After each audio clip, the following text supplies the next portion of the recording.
Hi, welcome, thank you.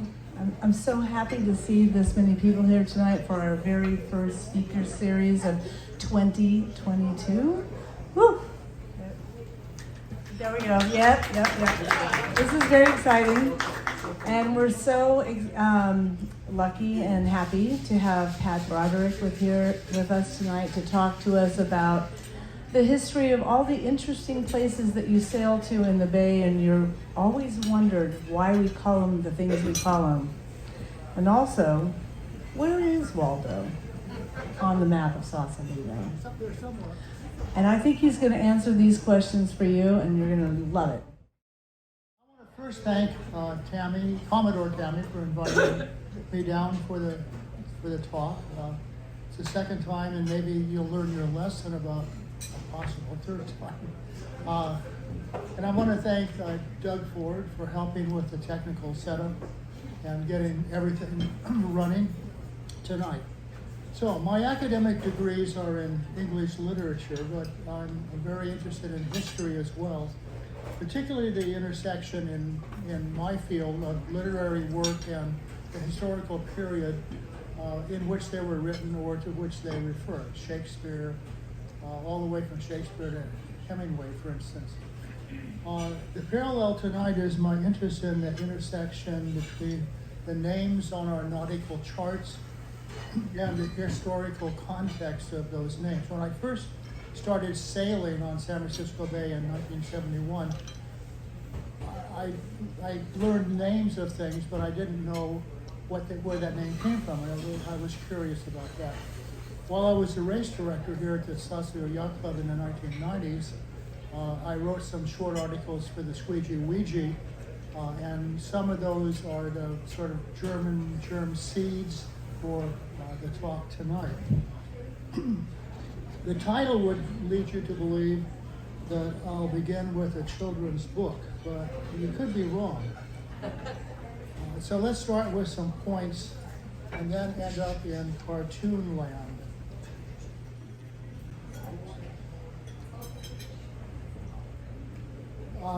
We're going out into the Gulf of the Farallones, and we're going to look at 4 places. We're not going down to Pigeon Point, but we're going to go to 4 places that some of which we can drive to. We sail by or sail over.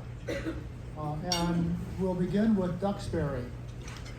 Here's an advertising card for the ship Duxbury, getting ready to sail from New York to San Francisco. The images on the picture on the card are not the Duxbury. They're just stock pictures that the printer had and put them on there. And then here's a newspaper article. Pardon? What's the date of that ad? Roughly? 18. Okay, it'll be in a minute. Okay. Here's a item from the New York newspaper announcing the Duxbury's trip. It will be fitted up for passengers in the best night. Well, it was a cargo ship. And during the gold rush, they impressed any ship they could get a hold of. So they built decks, they erected cabin walls, they put a galley on, and they coppered the bottom, and then they sold expensive tickets. Apparently the galley didn't really meet the demand of the passengers, so they made a stop in South America and got some better food for the trip. So that's this is Duxbury leaving New York. And now we move to Duxbury Reef, and here's a diagram with some of the wrecks which are in or near Duxbury Reef. It's estimated that 40 to 60 boats, ships, have come to grief on Duxbury or nearby.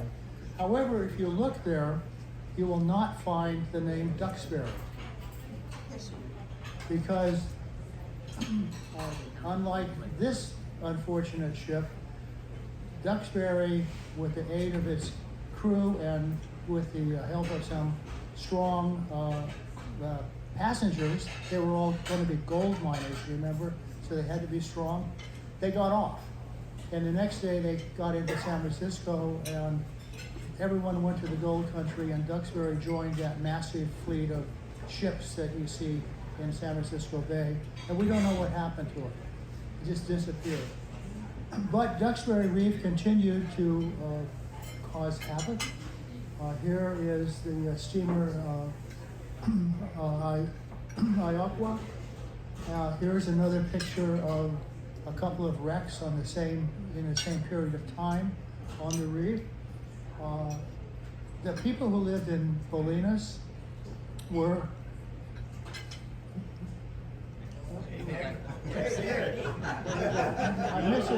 I'm missing a slide here. What is it?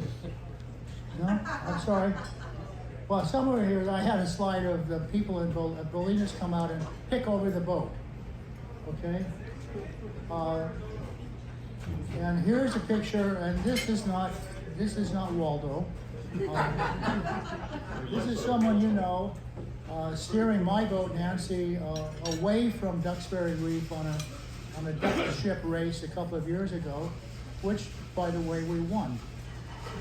Duxbury's name stuck to it. Duxbury's name stuck to it in spite of the fact that they got off and safely arrived in San Francisco, and all of those other ships failed to. So let's go out about 8 miles from Duxbury, and a place that is, how many of you have been to Noonday Rock?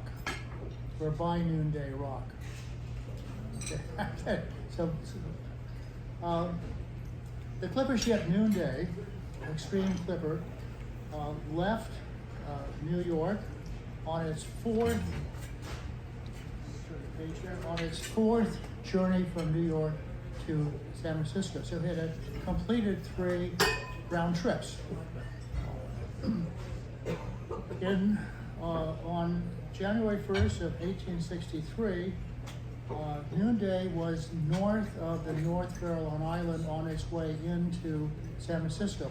The clipper route from South America to San Francisco was one long tack out almost to Hawaii, or the Sandwich Islands as they were then, and then back in, arriving north of the Golden Gate so that they could run down the coast into the gate instead of trying to come to beat. They didn't go into the wind very well, so they were pretty far north. The day was reported as clear, moderate swell, a long swell, moderate winds under main skysails and top gallant studding scales. They had almost all of the canvas spread. She was making 9 or 10 knots when all of a sudden the ship went bump. And then a few seconds later it went bump. And they thought they didn't know what they had hit because there was nothing out there on the charts. So they kept going. Of course, what else could they do? But when they looked in the hold and sounded, they found that it was rapidly filling with water. And they had enough time for the officers to gather their instruments, which were the most valuable possessions they had, before they took to the 2 ship's boats and watched Noonday, full sails drawing, just sail under the water. Here is one of the Noonday business cards, if you will, that were distributed in New York by their agent. And here's a picture of Noonday.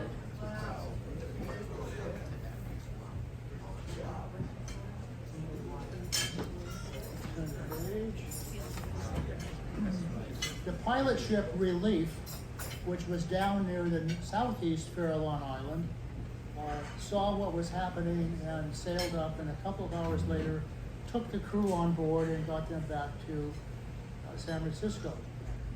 The value of the Noonday and its cargo was about $450,000, and that would be around $8 million today. In 1934,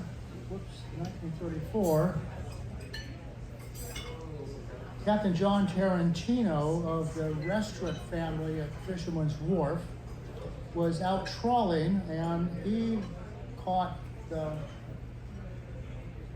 Noonday's bell in his net after all of those years.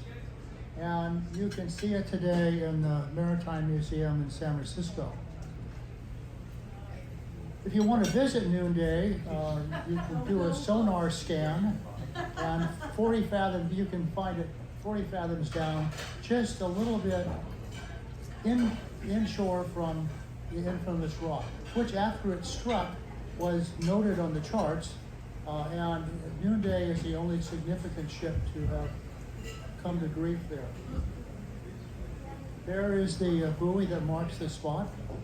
For those of us who race out into the ocean going northwest, essentially, the path back in is usually to come in north of the Noonday buoy and then head for the Duxbury buoy before coming down to the entrance. Okay, let's move on to the Pacific Steamship Company. This is its pre-1906 earthquake building in downtown San Francisco. Rather an ornate palace. And we'll go to their ship Tennessee, which is outlined in their box down there.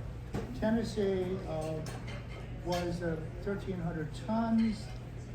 It was a paddle wheel steamship, very typical of the day. It still had masts, and they actually did hoist sails to help the engines and that moved the paddles, but it was primarily a paddle wheel ship. And it was being used for trips between San Francisco and Panama, bringing miners primarily up from Panama who had walked across or rode a mule, across the isthmus, and then come up. It stopped in Acapulco, and it also stopped in San Diego to put on coal and to add passengers. On February 19 of 1853, at 1 o'clock in the morning, it left Panama, and then on March 6th at 1 in the morning, it arrived in dense fog off of what Captain Mellis thought was the Golden Gate. He waited until daylight, but it was still densely fogged, but decided that he was in front of the gate, so he turned inshore, and a few minutes later, the forward watch yelled, "Surf."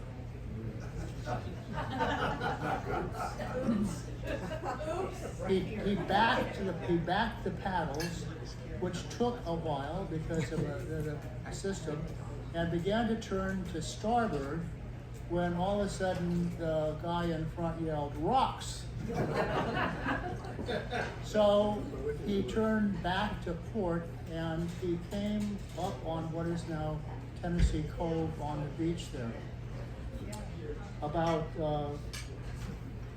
9:30 in the morning. The 550 passengers, there's an article from the San Francisco newspaper. Here is a engraving of the wreck. You can see down at the bottom the tents which were erected for the women passengers. They also were able to get the U.S. mail off, and some of the cargo over the next couple of days before the ship broke up. The illustrators of the day were rather dramatic. No one was there to take the picture, but someone could draw one. And if you visit Tennessee Cove, by the way, Tennessee Cove, Tennessee Valley, all from the same ship, you will find down at the south end, when the wind is right, when the tides are right, when the sand is right, a very large piece of its engine still sticking out of the sand. And after one of the storms we have, it's not uncommon for other items to wash ashore from the wreck. And the Maritime Museum has 300 or 400 pieces or items from Tennessee in its collection, mostly bits and pieces of this and that. Another picture of the end of the rod that sticks out of the sand. Now we go to another Pacific steamship, the Colorado. Colorado was the first regular liner to go from San Francisco to China, but and here's the big ship in the middle is, and this is their facility in San Francisco. Here is in the graving dock, and here's another picture of the ship in the bay. And here's a picture of Pigeon Point, what are we talking about? My mind suddenly went field. What? We feel you. Yeah.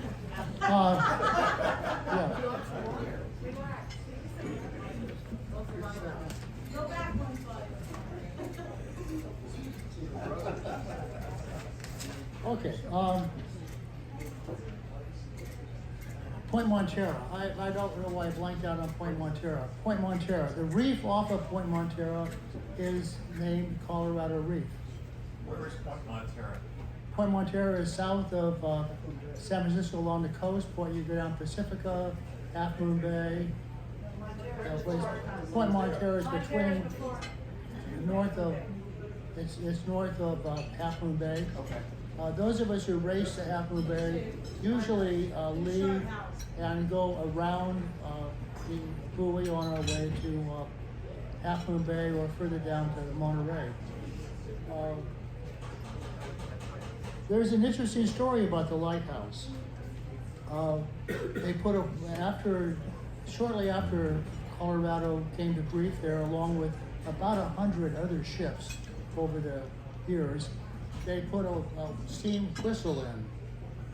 And the steam whistle, of course, used steam, and they used about 200,000 pounds of coal each year to keep the steam up so that the horn could be blown when it was foggy.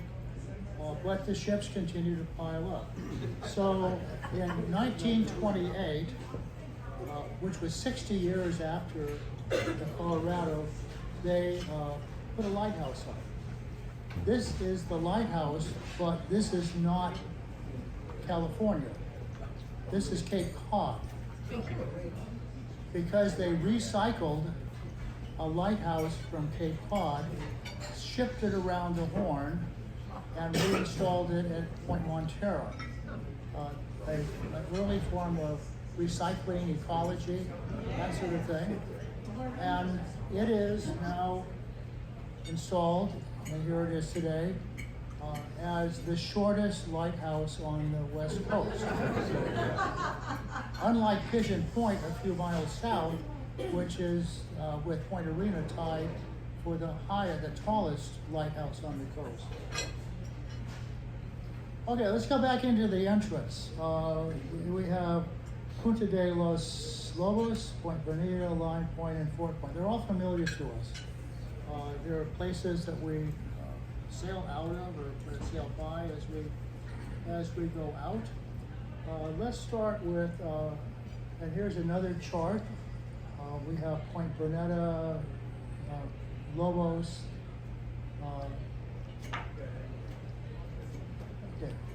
Point Lobos is easy. For the Spanish, the sea lions and seals were sea wolves. And so Point Lobos is named for them. Point Bonita has a little bit more interesting story, perhaps. Here is an early chart of the entrance, and you don't see Point Bonita, you see Point Bonetta. Because the Spanish sailors thought that the three humps that you see in the circle, which used to be on the surface where the lighthouse now sits, resembled the hats that Padres wore, the bonnets. And so locally it was called Point Bonita. Another picture, you can kind of make out the humps, so they were small. When Commodore Beechey, the British surveyor, sailed in 1826, he changed the spelling to bonito, as in tuna fish. And then when the Americans took over, it became Bonita, the beautiful point. So the point we call Bonita originally was a hat, and then it was a fish, and now it's a lighthouse that we sometimes sail by in the fall.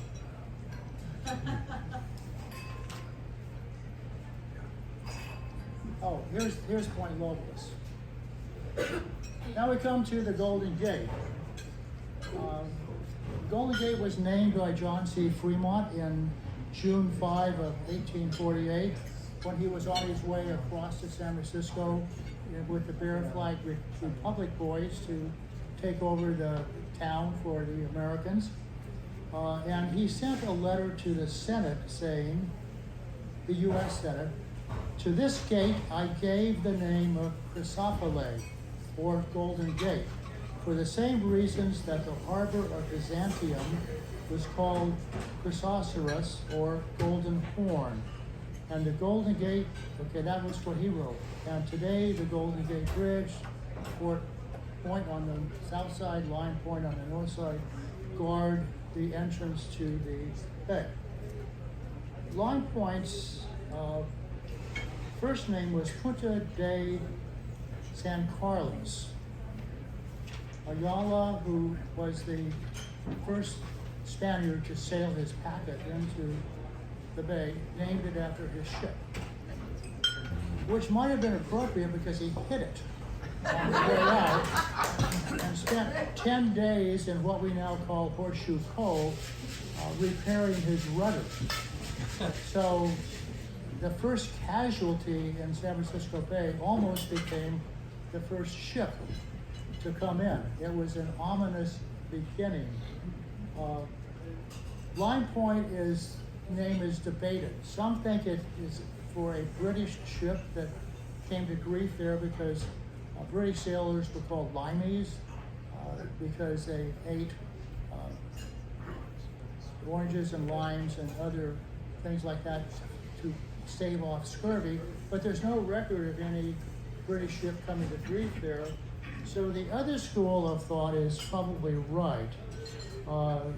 It's likely the bird shit that covered the rock and made it white that brought its name. At least it isn't Punta de los Guano.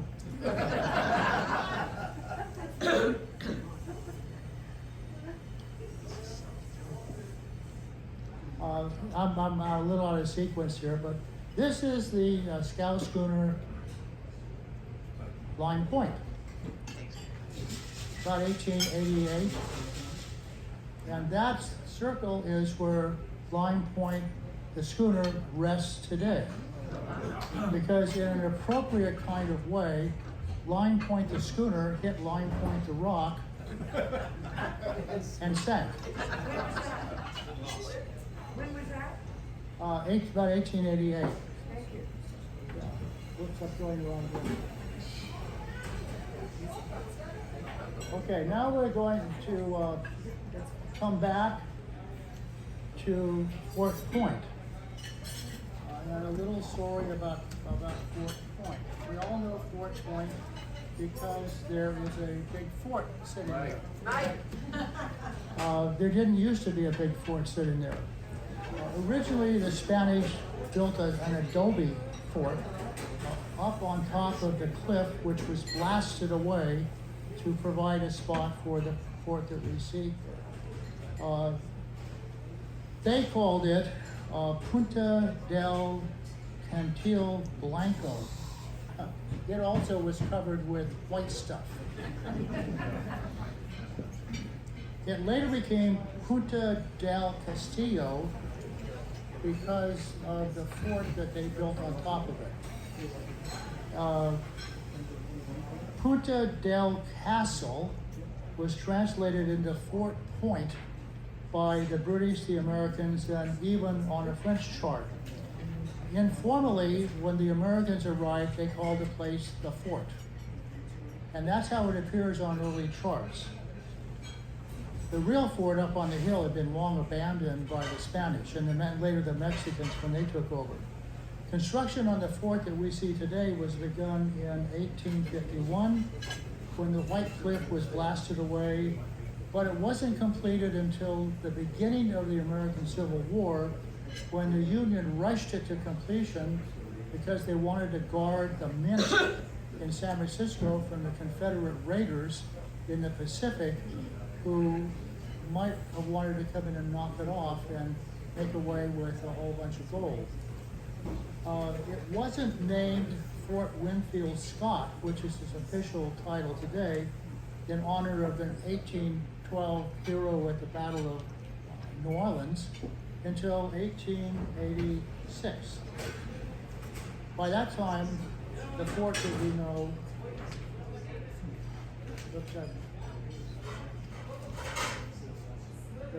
know, was already obsolete because rifled cannon were a big match against brick. And so it was a barracks, and by that time it was being used as a barracks and a storeroom. This is pictures of the Lime Point lighthouse as it existed before it was taken down to build the bridge. Okay, let's move on quickly to Blossom Point. Blossom Point is in a triangle between Alcatraz, Pier 39, and Treasure Island, two of which were not there when Blossom Rock was named. In 1826, Commodore Beechey, the Royal Commodore who was doing the surveys, sailed his ship HMS Blossom into the bay after a trip up as far north as Point Barrow and back, the furthest that a European ship had gone north in the Pacific. The Mexican government wasn't exactly excited about having the British to tea, but the British came with an armed warship, and that was enough of an invitation for them to stay a while. During the while, Beechey busied his crew surveying the bay and charting the bay. The British, the French, the Russians, the Americans all had a healthy interest in San Francisco Bay. They all realized what a magnificent roadstead it was for a place to plant a naval facility and to grow a nation or add to their territory. There are two versions of Blossom Rock. One version comes from the Royal Navy archives, and it says that Beechey's crew found the rock while they were doing their sounding thing by dropping weights on ropes down and pulling them up and discovered the rock. The other version that the locals tell is that he anchored in an inopportune place at high tide, and when the tide went out, found his ship stranded on top of this rock that no one knew was there. Where is it exactly? What? Where is it exactly? It's Can't read it. I can't read it. okay. It's in a triangle essentially between Alcatraz, Pier 39, and Treasure Island. Yeah, it's a circle. I realize that. Yeah. I know. This is an old. This is an old chart. I realize. This is a painting of HMS Blossom in Tahiti. Beechey got around, and he did an awful lot of charting. Here's the handsome devil himself. British commanders, were very suave, handsome fellows. kind of like Trivial Pursuit hosts and people like that. The decision was made in 1868 to blow up Blossom Rock. They put a case on top. They got miners to drill down inside the rock. They got sappers to put down tons and tons of black powder, and they blew it up. It's been blown up 3 times since because ships got deeper. And right now it's at 40 feet, mean lower low, and it's probably going to stay there. They've probably given up on trying to level it off anymore, but it's been a lot of it has disappeared into the mud around the base. Today it looks like this. And if you race out there, it's one of the most interesting places with the currents coming out of the South Bay, currents coming down from the North Bay, currents coming around the tip of Treasure Island, and wind, meeting wind there. It's fun. This guy is not so handsome because American officers tended not to be so handsome. This is Commodore Thomas Catesby Jones, except that he thought Tom Jones was too common, and he was a Welsh background, so he renamed himself Commodore Thomas Ap Catesby Jones, Ap being the Welsh name for son of and so forth. He commanded USS Southampton, now we know where we're going, in San Francisco Bay in 1849 during an American survey. And he found Southampton Shoal with his ship and named it after him. At first, Southampton was marked by buoys, and here's a picture of a buoy looking towards Angel Island. And then in 1905, they built a lighthouse. And this is that lighthouse. It was commissioned in late 1905, and almost immediately in 1906, when the earthquake hit, the piling under it went sideways, and it took a while for them to get it back upright. They put steel braces under it with cross braces. They dumped 1,000 tons of rock around the base, and over the years, more rock was added. And in the 1930s, the original wood piling was replaced by the steel pipes filled with concrete, and it sat there. One story tells of how one of the lighthouse's keepers' wives hung frilly under things out to dry in the breeze on the top deck, causing captains to come too close, which sort of defeated the idea of a lighthouse. Then in 1960, the lighthouse was deactivated, and the top 2 stories were lifted off and barged up to Tinsley Island in the Delta, where they became the Tinsley Island headquarters for the St. Francis Yacht Club. Over the years, the platform that replaced the light has fallen into disrepair, so this is an older picture. There's certainly not that much of it left today. There's so little of it that YRA and other yacht clubs do not use it as a turning mark anymore, because you can't be sure where the stuff under what's left is. And there's actually a 200-yard restricted sailing zone around it. Now let's go farther north and go into the Saints. There are a lot of saints in California. I come from Santa Rosa. Some of you may live in San Francisco or San Anselmo or San Rafael. They're all over the place. And most of them are real saints, but one in our bay isn't. So let's find out. This is Point San Pablo, and this is a picture taken probably just right after World War II. You can see it surrounded by industry. There were about a dozen fish reduction plants there, and at the top you can see the Point San Pablo Marina that I referred to in my first talk here. And you can see the old steam trawlers that have been sunk to form the breakwaters.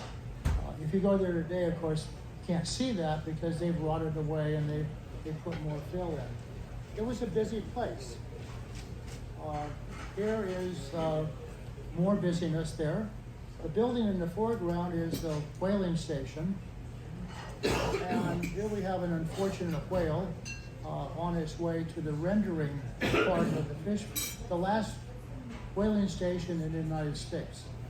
San Pablo, a real saint? Yep. Let's go across to San Pedro.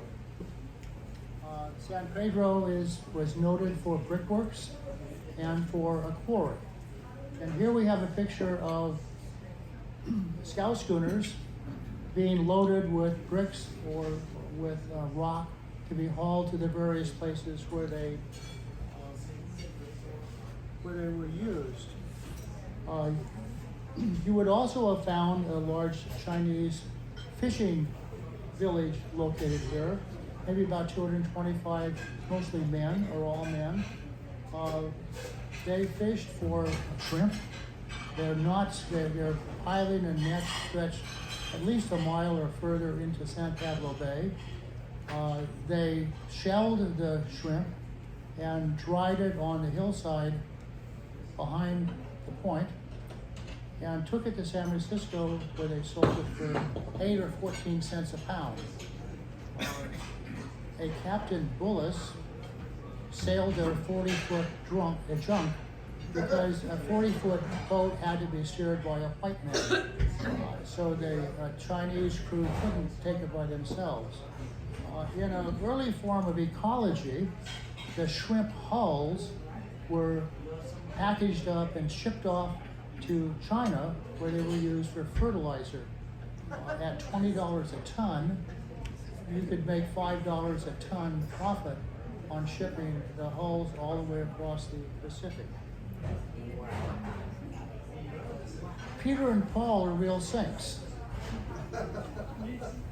So what saint does that leave us with that we haven't come across yet up in that part of the world? Well, here's another picture of the court. San Quentin. Well, Mission Dolores established a hospital outpost in San Rafael in 1818. The weather in Marin County or San Rafael was thought to be healthier than the weather in San Francisco. In 1822, it became a full-fledged mission, and as such, had about 1,100 mission Indians attached to it. In 1824, there was an uprising, and part of the mission was destroyed, and the two men most responsible for creating the havoc were chased down, and one was captured. The other got away, but was captured a little later. But rather than me tell the story, let me just relate to you, and I don't expect you to read this, an account which appeared in the San Rafael newspaper in 1874 of what had happened. Oh, it's written by someone named General Mariano Vallejo. He was there, I wasn't. And he says, the great Indian chief Marin, you knew of course that the county was named after Marin, the Indian chief who led the revolt against the priests at Mission San Rafael, of course. He was pursued by Lieutenant Ignacio Martinez and Sub-Lieutenant Jose Sanchez And he sought refuge on a little island lying near the entrance of the creek known under the name Estrero de San Rafael. In other words, the San Rafael, what we call the San Rafael Canal, and the Marin Island. There are two Marin Islands. He was on the bigger one. This island was forthwith surrounded by rafts managed by friendly Indians. But the Mexican officials, fearful of not having a sufficient force to justify their setting foot on the island, and being apprehensive that Chief Marin's friends and allies might cut off their retreat, raised the siege of the island and repaired to Punta de Quinta, where they met with an equally strong resistance from Captain Quinton, Marin's sub-chief, and a brave Lieutenant Martinez, although his force was inferior to the number of the enemy, joined battles with the forces of Quinton, Quintin, which is an anglicized version of his Indian name, which was Keetan, Keeetun, or something phonetic like that, having nothing to do with anyone in Spain or anywhere else named Quinton. It was an Spanishization, if that's a word. He was captured, taken to San Francisco, detained for 2 years, at the end of which I hired him to be my captain, taking produce from Sonoma to San Francisco. So we have Punta Quintin, and Vallejo goes on to say that the Americans, when they arrived, desiring to gain the goodwill of the Catholics, who they thought were zealous, the Mexicans, who they thought were zealous Catholics, added San before the names or villages that they visited. I remember having heard on different occasions Santa Sonoma, San Francisco, and San Monterey. And pursuant to their custom, they added San to Quintin. Signed Mariano G. Vallejo, Sonoma, October 30, 1874. So there you have it. In a way, Quintin got away with it. He didn't have to be martyred in order to become a saint. As a matter of fact, he worked for 15 years for Vallejo as a captain on his boats hauling produce from Sonoma and that area down to the city. By the way, Quintin and Marin are probably buried in the San Rafael Mission Cemetery, which is now the parking lot.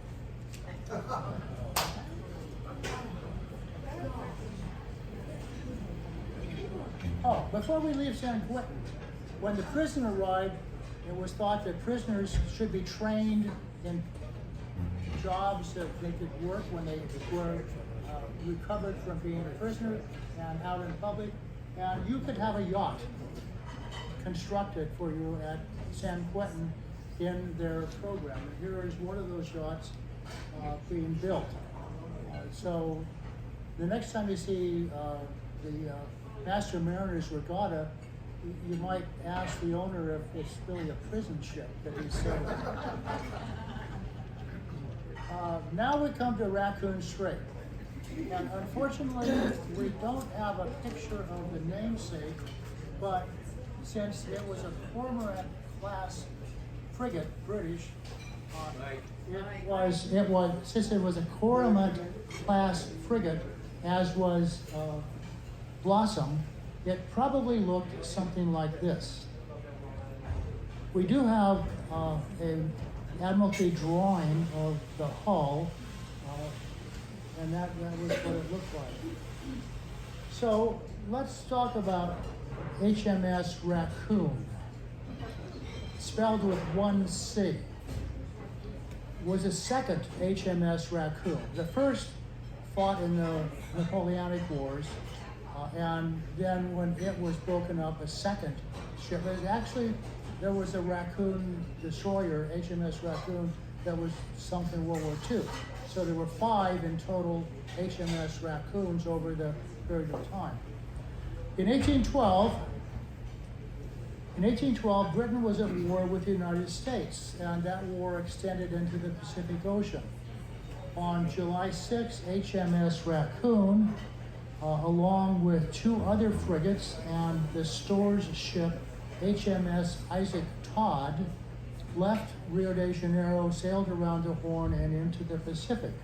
They were after the USS Essex, a frigate, which was preying on English whalers around the Sandwich Isles. Remember, the Sandwich Isles belonged they sort of belonged to the British, not really, but sort of. It was independent kingdom, but the British were in command. But before Raccoon went to what is now Hawaii, it was detached and sent north to what is now Astoria, Oregon, at the mouth of the Columbia River, where John Jacob Astor, got him there? Astor's fur trading outpost, Fort Astoria. If you're a rich guy, you can just name anything after yourself. Fort Astoria was competing with the English Northwest Company for fur.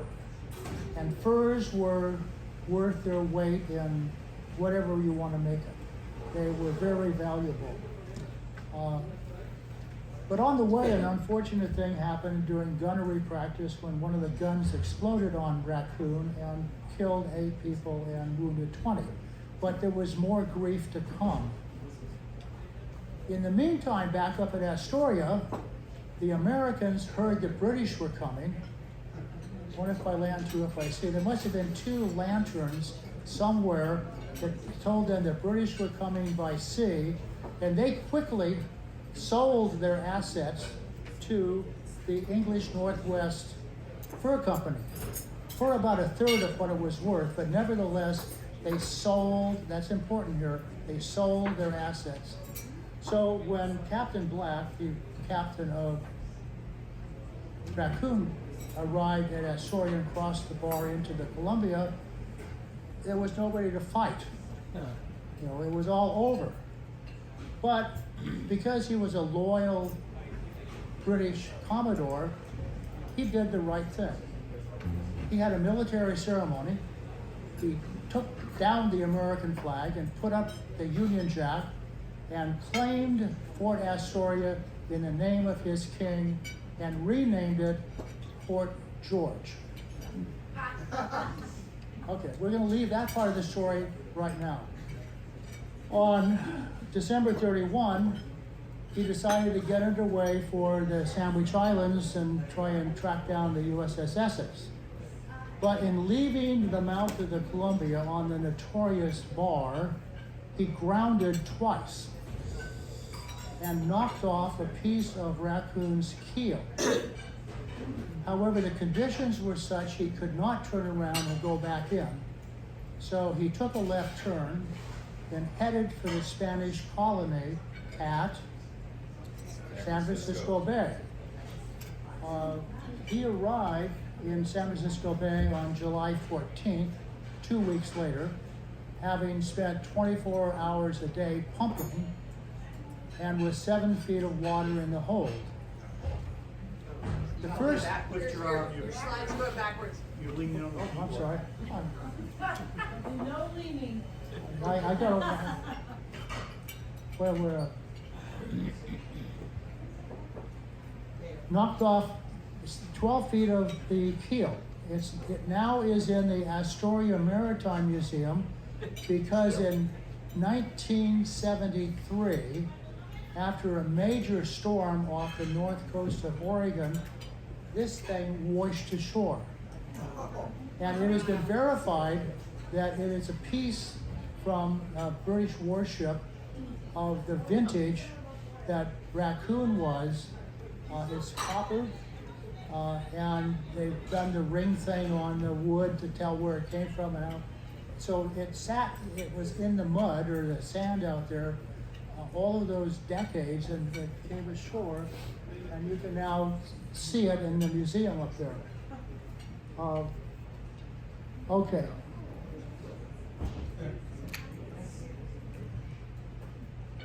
Okay. I'm not. So after completing repair. Oh, and the other thing is that it just happened that the store ship HMS Isaac Todd arrived in San Francisco Bay at the same time. Now remember, there's no way of communicating out there between ships. It just happened by luck that the Isaac Todd, the store ship that came around the Horn with Raccoon, showed up at the same time, had what was necessary to repair the ship. Captain Black found a nook cove on the north side of what we now call Angel Island, Isla de Los Angeles, and he careened the ship, and they effected the repairs, and he sailed off, leaving behind the name.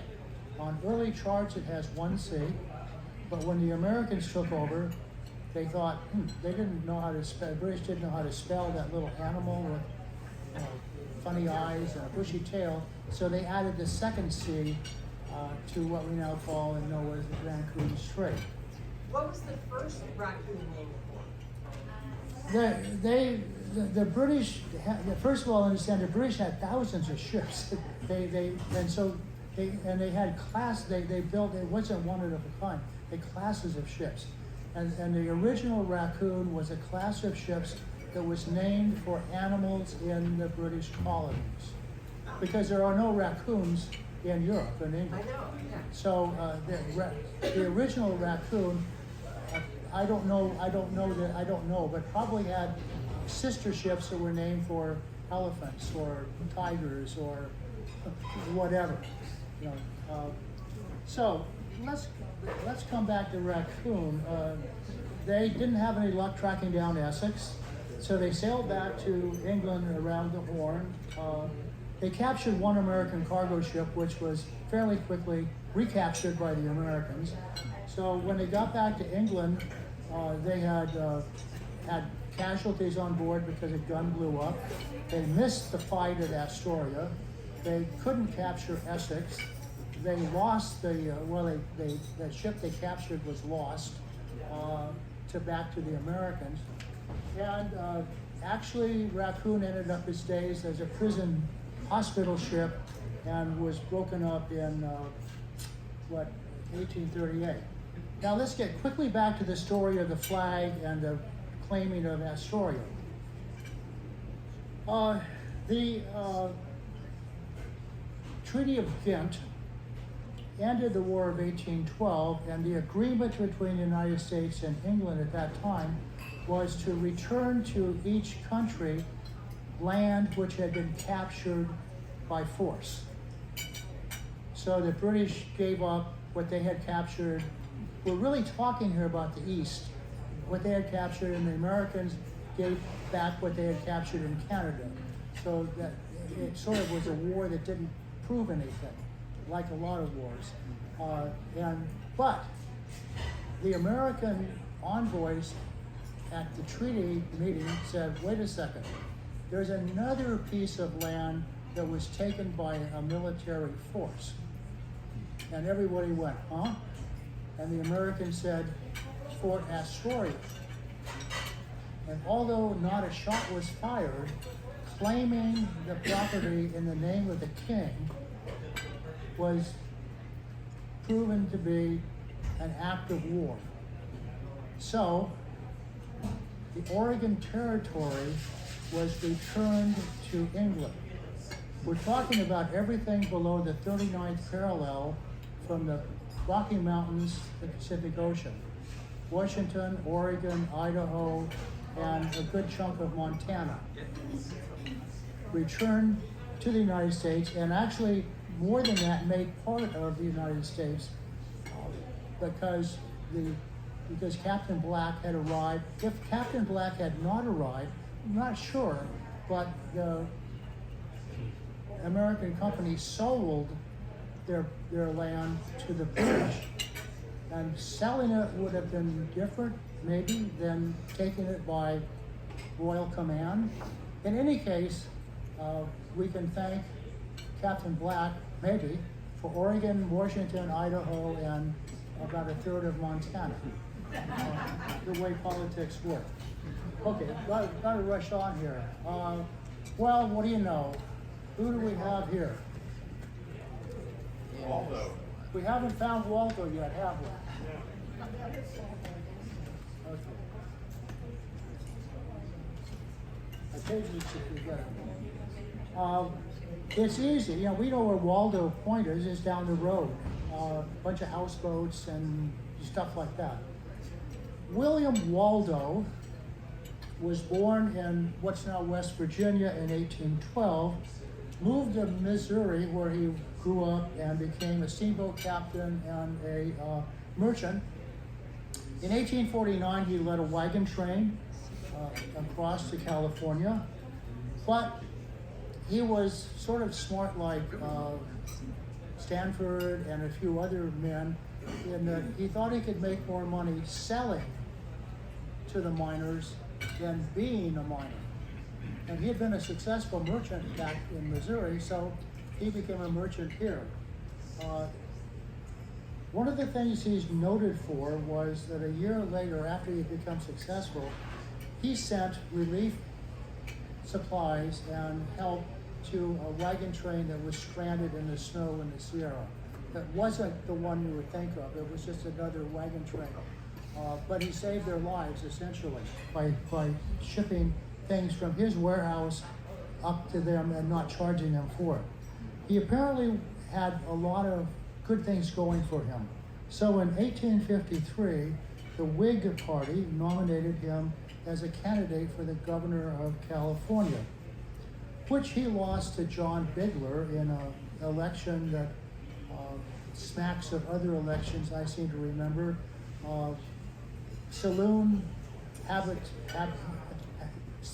Men in saloons in Los Angeles in particular were hired to go vote, and then they were provided with another set of clothes, so when they went back to vote the second time, they didn't look like they looked the time before. And then the third time they went back in different clothes, they looked still different, and probably were drunker. And it turned out that Governor Bigler and his lieutenant governor, whose last name was Broderick, won the election.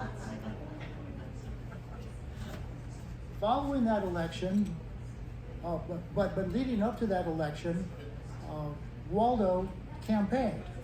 And one of the places he campaigned was in extreme northern California, a place, gold mine town, which changed its name to Waldo after his 2-hour stump speech. They were so impressed with what he had to say, and they gave him all 24 of their votes. So he won a unanimous decision. Unfortunately, Waldo was about 3 or 5 miles inside the Oregon border. Waldo today is a ghost town.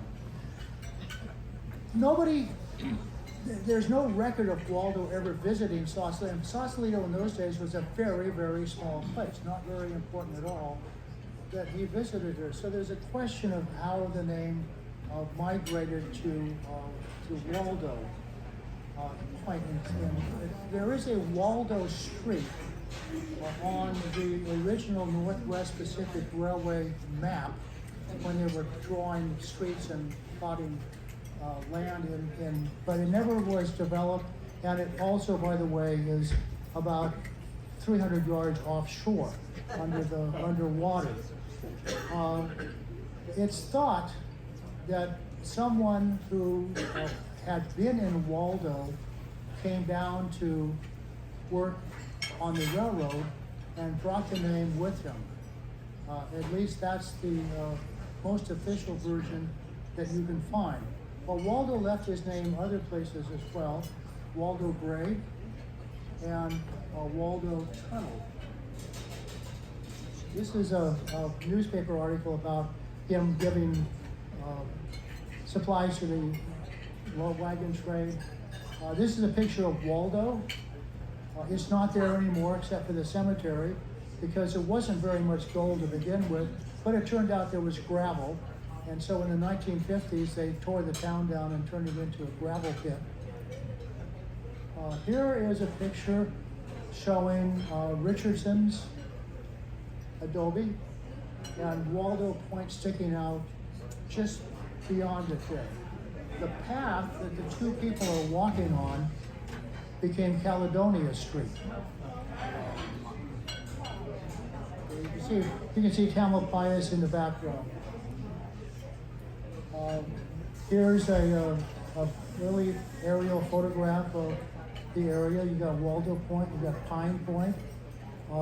Pine Point, by the way, is mostly disappeared because once the railroad got here, they cut it down, quartered it out, hauled it in rail cars up to fill the mud flats that became Mill Valley. Here's a picture of them building the bore for the Waldo Tunnel. Remember, at first there was one tunnel, and then later a second was made. And here's a picture of Waldo Point today. So that's where Waldo came from. That's how the name arrived. And that's the end of my talk.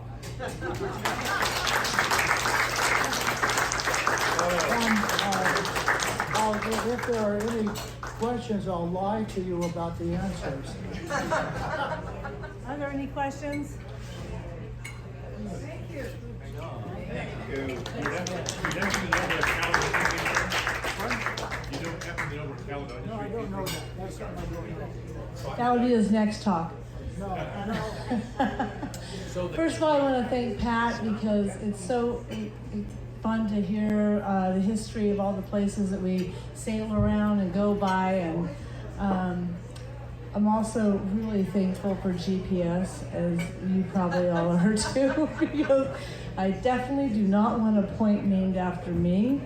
I just went down on the Baja Haha from San Diego to Cabo San Lucas, and I'm really glad I don't have a point named after me. It's a really good thing. And thank you all for showing up for this tonight. It's a nice thing to see here. And if you haven't eaten, the restaurant is still open. You still can. Thank you again, Pat. And we welcome you back anytime you want to tell us something interesting.